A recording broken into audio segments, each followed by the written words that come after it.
Hi, I'm Tara Rao. I am part of a platform here in Karnataka called Eddelu Karnataka, Wake Up Karnataka.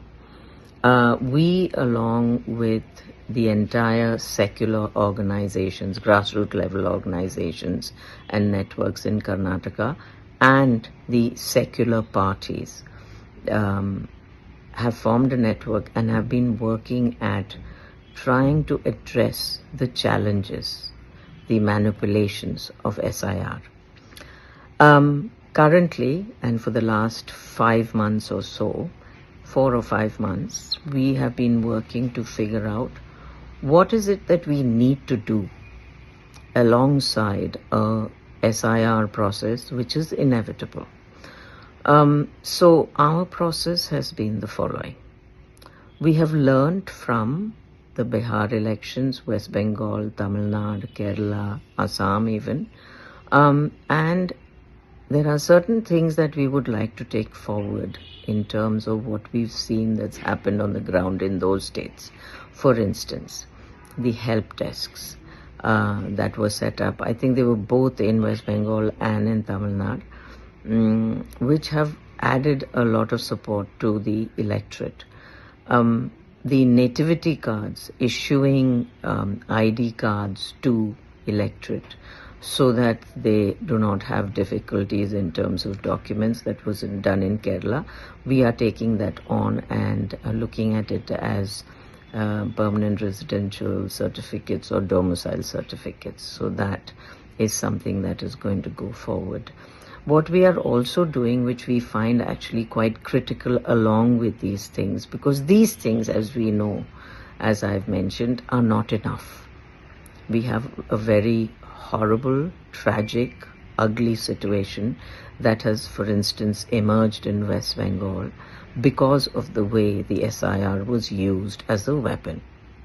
Here in Karnataka, what we, having learned from all these states, we feel that there is a need for an alternative or a pakka voter list that is put together or updated rather from ground up.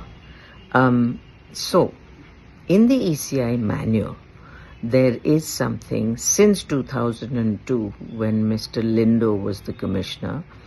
There has been this provision where voter lists are updated through Gram and Ward Sabhas. Here in Karnataka, we plan to do that. This is something that the government has also been convinced by. The matter is now, and since we also have local body elections here in Karnataka, the State Election Commission can take on this job and needs to take on the job of updating the voter list. And so the Gram Sabha way of coming out with another sort of counter voter list, if you like, which is the genuine voter list coming from the ground, done in all transparency, and with through a public hearing which is done at the Gram Sabha level. You are able to, and there are CAG even has guidelines for social audits. Social audits are used for various other schemes.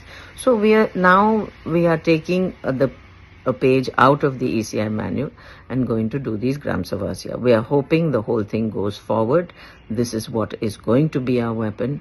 This is how we are going to counter. And hopefully we do have a leg to stand on even after the final voter list comes out or through the SIR process.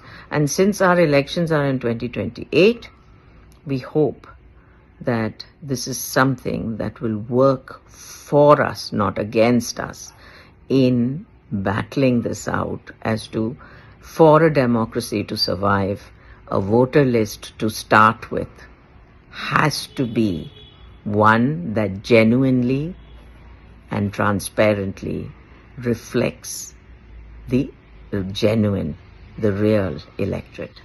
Thank you.